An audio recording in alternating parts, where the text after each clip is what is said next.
নমস্কার, ডিজিটাল খবরিলালে আপনাদের সবাইকে স্বাগত। বাংলায় একটা প্রবাদ আছে, নুন আনতে পান্তা ফুরোনো। তা এই নুন আনতে পান্তা ফুরোনোর কথা হঠাৎ করে কেন বলছি? কারণ যা হালচাল সেটা দেখে কিন্তু এরকমই মনে হচ্ছে, অন্তত জাতীয় কংগ্রেস, ইন্ডিয়ান ন্যাশনাল কংগ্রেস, শতবর্ষের পুরনো যে দল, রাজনৈতিক দল, সেই স্বাধীনতা সংগ্রামের আমল থেকে শুরু করে এখনও অবধি যেই দল ভারতের রাজনীতিতে তার প্রাসঙ্গিকতা কিন্তু একেবারে স্থায়ী করে রেখেছে, সেই দলের যে কোষাগার, অর্থ ভাণ্ডার, সেই অর্থ ভাণ্ডারের এই মুহূর্তে যা অবস্থা সেটা দেখে কিন্তু অনেকেই এই কথাটাই বলছেন। কারণ গত 10 বছর ধরে কেন্দ্রের ক্ষমতায় তারা নেই। বিধানসভা অনুযায়ী যদি দেখা হয়, এই মুহূর্তে দাঁড়িয়ে দেশে মাত্র 3টে রাজ্য যেখানে তারা কিনা রয়েছে, তাদের সরকার রয়েছে। ফলে রাজনৈতিক চাঁদার ক্ষেত্রে যেটা হয় যে কেন্দ্রেও ক্ষমতায় নেই, রাজ্যেও ক্ষমতায় নেই, এভাবে কতদিন চলবে? বসে খেলে তো রাজার ধনও শেষ হয়ে যায়। সেক্ষেত্রে কংগ্রেসের যে টানাটানি চলবে টাকা পয়সার দিকে, এটা একেবারেই খুব স্বাভাবিক ছিল। এবং এই ঘটনাটা আরও পরিষ্কার করে জানা গেল যখন কংগ্রেসের সর্বভারতীয় কোষাধ্যক্ষ অজয় মাকেন রীতিমতো সাংবাদিক সম্মেলন করে একটি ঘোষণা করলেন, ডোনেট ফর দেশ, দেশের জন্য। কিন্তু অ্যাকচুয়ালি দেশ নয়, আদতে তিনি যেটা বলতে চেয়েছেন কংগ্রেসের জন্য ডোনেট করুন। কি বলেছেন তিনি, চলুন একটু শুনে নেওয়া যাক। Today we are announcing Indian National Congress online crowdfunding initiative, a big initiative of Congress Party of online crowdfunding. Launch of Donate for Desh. Launch of Donate for Desh. This is the name of this campaign. We are very proud to announce this crowdfunding campaign, Donate for Desh. This initiative is actually inspired by our great Mahatma Gandhi ji, historic Tilak Fund in 1920-21, and aims to empower our party in creating in India rich in equal resource distributions and opportunities. Our inaugural campaign, Donate for Better Bharat, commemorate the 138-year journey of the Indian National Congress.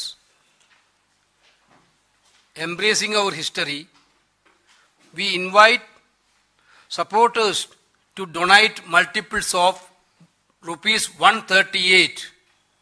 That is example, rupees 138, rupees 1380, rupees 13,800 or more, symbolizing the party's enduring commitment to a better India.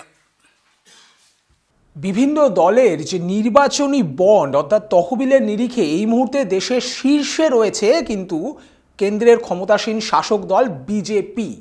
এবং তাৎপর্যপূর্ণভাবে শুনলে অবাক হবেন, তারপরে যেটা শোনা যাচ্ছে যে কংগ্রেসের অবস্থান অনেকটাই পিছনে, এমনকি কংগ্রেসের অনেক অনেক আগে রয়েছে একসময় কংগ্রেস ভেঙে পশ্চিমবঙ্গে অর্থাৎ আমাদের রাজ্যে তৈরি হওয়া তৃণমূল কংগ্রেস, মমতা ব্যানার্জির দল।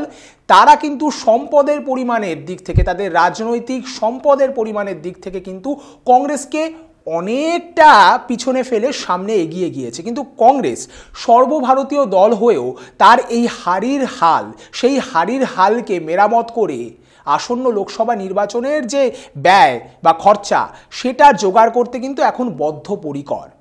এবং সেই জন্যই নিজেদের 138তম বর্ষপূর্তির কথা মাথায় রেখেই কিন্তু তারা এই 138 সংখ্যাটাকে মাথায় রেখে তাদের ন্যূনতম যে চাঁদা, সেই চাঁদা ধার্য করেছে 138 টাকা। তেমনভাবেই 1380, 1,03,800 টাকা, এরকমভাবে তারা চাঁদার যে পরিমাণটা, অর্থাৎ চাঁদা যাই হোক না কেন তাতে 138 সংখ্যাটা যেন থাকে, এমনটাই কিন্তু তারা ব্যবস্থা করে রেখেছেন। একদিক দিয়ে তারা চাইছেন যে কংগ্রেস যাতে তাদের যে ভিজিবিলিটি চাঁদার মাধ্যমে সেটাও বজায় রাখবে এবং তাদের যে এত বছরের পুরনো একটা অভিজ্ঞতা সম্পন্ন তারা যে দল সেটাকেও কোনোভাবে প্রচারের আলোতে নিয়ে আসতে চাইছেন। অর্থাৎ এক ঢিলে দুই পাখি। এমনকি এটাও বলা হচ্ছে যে 1921 সালে যখন মহাত্মা গান্ধী স্বরাজ অভিযানের জন্য তিলক স্বরাজ অভিযান সঞ্চয় অভিযান সেটা করেছিলেন, তারই অনুকরণে নাকি তারা এটা করছেন। কিন্তু আসল মোদ্দা কথা এটাই যে ভারে মা ভবানী, অতএব নাও জনগণের থেকে এবার কিছু হলেও টাকা তুলে নাও, তুলে একটু লড়াইটা করো। কারণ সত্যি কথা বলতে এই মুহূর্তে যা পরিস্থিতি, তাতে এই মুহূর্তে যদি নির্বাচনে নামতে হয়, বিশেষ করে শাসক দল এই মুহূর্তে বিজেপি, তার প্রচুর পরিমাণে অর্থবল, তার যে কর্পোরেটের সাথে ওঠা বসা, তার যে নির্বাচনী যে প্রকৌশল বা ভোট মেশিনারির যে খরচাপাতি, তার সাথে যদি পাল্লা দিতে হয় তাহলে তো টাকার খরচা করতেই হবে। এই বাজারে কী বা ফ্রিতে হয়? এই বাজারে পাশের বাড়ির লোকটাও যেখানে কোনো কিছু করবার আগে দুবার ভেবে নেয় তার কি লাভ হবে, সেখানে তো রাজনৈতিক দলের ক্ষেত্রে যে কোনো কর্মকাণ্ডের সঙ্গে তার সমর্থকরা জড়িয়ে থাকুক, যাই থাকুক না কেন, সেখানে টাকার প্রশ্ন তো চলেই আসে। আর সেখানেই কপালে ভাঁজ পড়ে গেছে কংগ্রেসের হাইকমান্ডের। আর তাই এই যে তহবিল সংগ্রহ অভিযান, সেই তহবিল সংগ্রহ অভিযানে তারা নামতে বাধ্য হয়েছেন এবং 18ই ডিসেম্বর থেকে তারা এই তহবিল সংগ্রহ অভিযান দেশ জুড়ে চালু করে দিচ্ছেন, এমনটাই শোনা যাচ্ছে। কংগ্রেস অদূর ভবিষ্যতে তাদের তহবিলের হাল কি হয়, তারা বিজেপির সাথে রাজনৈতিক লড়াইয়ের সঙ্গে সঙ্গে ফাইন্যান্সিয়াল ওয়্যার বা যেটাকে বলা যেতে পারে অর্থনৈতিকভাবে যে যুদ্ধটা, সেটাতে কতটা সমর্থ হবে সেই দিকে তো আমাদের নজর থাকবেই। আর আপনাদের নজর থাকুক ডিজিটাল খবরিলালের পর্দায়।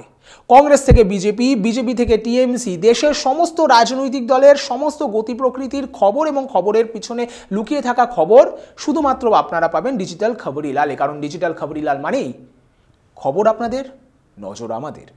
ডিজিটাল খবরিলাল, খবর আপনাদের, নজর আমাদের।